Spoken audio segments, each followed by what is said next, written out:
Welcome to Nisha classes at UK. काफ़ी दिनों बाद हम आपको वीडियो दे रहे हैं, तो कारण ये था कि थोड़ा हमारी आवाज़ ख़राब हो गई थी, आप जैसे समझ ही रहे होंगे। और ये थोड़ा सा ये भी था कि फ़िलहाल कोई एग्ज़ाम नहीं है। मैंने पोस्ट किया था कि आपको मैथ्स की क्लासेस स्टार्ट करवाएंगे, तो आप लोगों का कोई रिप्लाई आया नहीं है। तो जैसे कि अब एसआई का आप सिलेबस देख रहे होंगे, एसआई वगैरह एग्ज़ाम का तो मैथ्स 70 नंबर की है। तो अगर आप मैथ्स कम से कम 3-4 महीने पढ़ते हैं तो ही आप मैथ्स थोड़ा अच्छी कर पाएंगे। जिनका मैथ्स बैकग्राउंड नहीं है, आपका कोई रिप्लाई नहीं आया है, तो फ़िलहाल मैंने सोचा कि जीएस की कुछ क्लासेस करवा दी जाएं। तो आज मैं ज्योग्राफी के कुछ क्वेश्चन आपके लिए लेके आई हूँ। पहला क्वेश्चन आप देख रहे होंगे कि बैरोमीटर के पाठ में तेज़ी से गिरावट किसका संकेत देती है। तो इसका आंसर है तूफ़ानी मौसम का। अब तेज़ी से गिरावट का मतलब क्या है कि वायु दाब क्या हो रहा है, कम हो रहा है। ठीक है, अगर आप जानते होंगे और नहीं भी जानते तो मैं आपको बता दूं कि जो हवाएं होती हैं वो हमेशा कहाँ चलती हैं, उच्च दाब से निम्न दाब की ओर, high pressure to low pressure. ठीक है, अब प्रेशर लो हो रहा है यानी हवाएं आ रही हैं, तो मतलब क्या है, तूफ़ानी मौसम हो रहा है। ठीक है, अगर हमारे पास बैरोमीटर है, तेज़ी से गिरावट आ रही है, प्रेशर लो हो रहा है, प्रेशर लो हो रहा है, तो तूफ़ानी मौसम आएगा। नेक्स्ट क्वेश्चन, गरजती 40, प्रचंड 50, चीखता 60 क्या है। तो ये तीनों क्या है, आपकी पछुआ पवनें हैं। और ये कहाँ की पछुआ पवनें हैं, आपकी जो पछुआ पवनें हैं ये है आपकी दक्षिणी गोलार्ध में चलने वाली पछुआ पवनें हैं। ठीक है, जो 40 डिग्री अक्षांश में चलने वाली गरजती 40, 50 डिग्री चलने वाली प्रचंड 50 और 60 डिग्री अक्षांशों के आसपास चलने वाली पछुआ पवनों को कहते हैं हम चीखता 60। अक्षांश भी मैंने आपको बता दिया, अक्षांशों पे ही इनके नाम पड़े हुए हैं। नेक्स्ट क्वेश्चन, उष्ण कटिबंधीय चक्रवात कहाँ उत्पन्न होते हैं। तो ये होंगे आपके कर्क एवं मकर रेखाओं के मध्य। ठीक है, अब कर्क एवं मकर रेखाएं आप जानते होंगे कहाँ पर हैं, एक ग्लोब बनाया है और इसमें जो बीच की लाइन ये क्या है, विषुवत रेखा या भूमध्य रेखा।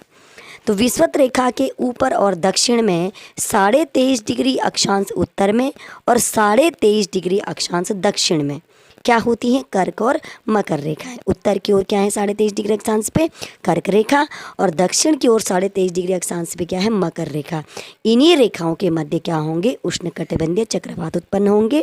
और भारत में क्योंकि जो 23.5 डिग्री अक्षांश रेखा कर्क रेखा है वो भारत के मध्य से गुजरती है, तो भारत के दक्षिणी भाग में जो चक्रवात उत्पन्न होते हैं वो भी क्या होते हैं, उष्णकटिबंधीय चक्रवात होते हैं। आप समझ रहे होंगे बातों को।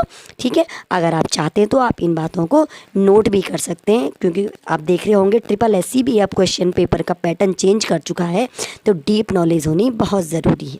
ठीक है, आगे बढ़ते हैं।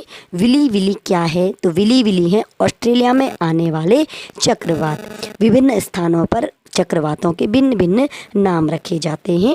तो ऑस्ट्रेलिया में आने वाले चक्रवात क्या हैं, विली विली। अगर आप चाहते हैं कि हम इस प्रकार चक्रवात, मरुस्थल और पठार, इस तरह सागरों, इनकी लिस्ट आपको अवेलेबल कराएं तो आप मुझे कमेंट कर सकते हैं। चक्रवात में हवाएं किस दिशा में चलती हैं। तो चलेंगी परिधि से केंद्र की ओर। ठीक है, अब चक्रवात में हवाएं परिधि से केंद्र की ओर चलती, तो एक और क्वेश्चन बनता है इसमें कि परिधि जो केंद्र में है वहाँ पर दाब किस तरह का होता है, उच्च होता है कि निम्न होता है। अभी थोड़ी देर पहले मैंने आपको बताया, इस तरह से चलती हवाएं मैंने आपको दिखाया परिधि से केंद्र की ओर। परिधि मतलब जो बाहरी क्षेत्र है और केंद्र तो आप जानते होंगे सेंटर। ठीक है, तो बाहर की ओर से अंदर की ओर हवाएं चलती हैं सेंटर की ओर।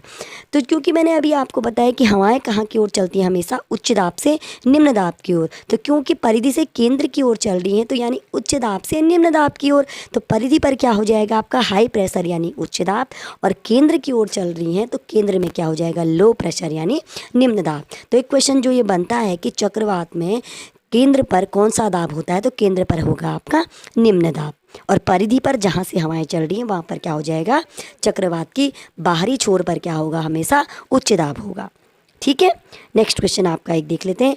पनामा नहर किसको जोड़ती है। अब नहरों वाले क्वेश्चन भी बहुत पूछे जाते हैं। वर्ड आप ऐसा है ना, एग्ज़ाम में आप, अगर मैं आपको ये कराऊँ और आप ये बोले कि तो एग्ज़ाम में कुछ भी नहीं आया था, तो इस ऐसे एग्ज़ाम में काम नहीं चलता है। आपको तैयारी अपनी पूरी रखनी पड़ती है। एग्ज़ामिनर तो कहीं से भी पूछ सकता है, उसने तो 100 क्वेश्चन पूछने होते हैं और कम हमें तैयारी तो अपनी पूरी रखनी पड़ती है।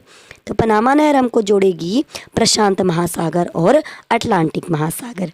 अब मैं थोड़ा आपको स्थिति बता दूं, अगर आपने मैप देखा होगा तो प्रशांत पनामा नहर कहाँ होती है आपके, ये आपका उत्तरी अमेरिका, नॉर्थ अमेरिका और साउथ अमेरिका, उत्तरी अमेरिका और दक्षिणी अमेरिका के बीच में क्या निकाली गई है, पनामा नहर। अभी किसको जोड़ रही है? प्रशांत महासागर और अटलांटिक महासागर को। तो अटलांटिक महासागर की स्थिति कहाँ पर है? अटलांटिक महासागर है उत्तरी अमेरिका और दक्षिण अमेरिका के पूर्व में, यानी ईस्ट में। और प्रशांत महासागर आपका है नॉर्थ अमेरिका, उत्तरी अमेरिका और दक्षिणी अमेरिका के पश्चिमी भाग में। ठीक है, ये क्वेश्चन भी पूछे जाते हैं कि अटलांटिक महासागर किन महाद्वीपों के मध्य में है। ठीक है, तो यूरोप और अफ्रीका महाद्वीप पड़ेंगे आपके अटलांटिक महाद्वीप के, अटलांटिक महासागर के पूर्वी भाग में। ठीक है, तो दो कौन से महाद्वीपों के बीच में आएगा ये? यूरोप और अफ्रीका महाद्वीप, और उत्तरी अमेरिका और दक्षिण अमेरिका महाद्वीप के बीच में पड़ेगा अटलांटिक महासागर। आपको मैंने स्थिति बता दी है। नेक्स्ट है, वेदा जनजाति कहाँ निवास करती है? तो ये निवास करती है श्रीलंका में। और सेमांग कहाँ की जनजाति है? ये मलेशिया की। एक और जनजाति है मलेशिया की, यूकाधिर। ठीक है, तो यूकाधिर भी कहाँ की जनजाति है? आपकी मलेशिया की। इस पे भी पूरी एक लिस्ट अवेलेबल हम आपको करवा देंगे, अगर आप हमें कमेंट में डिमांड बताएंगे तो आपको ज़रूर मिल जाएगी। ठीक है, मैंने बताया ना आपको कि इस प्रकार की बहुत सारी लिस्ट ज्योग्राफी में याद करनी बहुत ज़रूरी हो जाती हैं। मैच करने के लिए क्वेश्चन आते हैं इस प्रकार के, सत्य असत्य ट्रू फॉल्स के क्वेश्चन आपके आ जाते हैं। छांटने के लिए क्वेश्चन आते हैं कि इनमें से कौन सी कहाँ की जनजाति नहीं। तो थॉरो स्टडी बहुत ज़रूरी है किसी भी सब्जेक्ट की, अगर सिलेक्शन लेना है तो। ठीक है, नेक्स्ट क्वेश्चन, मेरियाना गर्त कहाँ स्थित है? तो प्रशांत महासागर में। और प्रशांत महासागर की स्थिति मैंने आपको बता दी। विश्व की सबसे गहरी झील कौन सी है? तो ये है आपकी बैकाल झील, और बैकाल झील का है रूस में स्थित है। ठीक है, और रूस कहाँ है? रूस एशिया और यूरोप दोनों महाद्वीपों में विस्तृत देश है। लास्ट क्वेश्चन है, अनातोलिया का पठार कहाँ स्थित है? तो यह तुर्की में है। ठीक है, तो सब पठार, मरुस्थल, आपके झील, नदी, इनकी जो प्रॉपर लिस्ट आपको ज़रूर याद करनी पड़ेगी। अगर आप चाहते हैं तो ज़रूर मुझे कमेंट कीजिएगा, आपको मैं छोटी छोटी वीडियोज़ में इनको अवेलेबल करवा दूँगी। ठीक है, अगर आपको हमारे वीडियोज़ अच्छे लगते हैं तो आप लाइक कीजिएगा। और अगर आपको इस प्रकार की वीडियोज़ का PDF चाहिए, आपके पास बुक नहीं है, आपके पास एक आध महीने में पढ़ने का टाइम नहीं है, तो PDF में आपको हमारा टेलीग्राम चैनल है निशा स्पेस देके मैम@509, ये मेरा क्या है टेलीग्राम चैनल है। आप कमेंट करिएगा, मैं इस पे आपको जो भी वीडियो होगी इस तरह की GS की, तो आपको इसका टेलीग्राम चैनल पे PDF मिल जाएगा।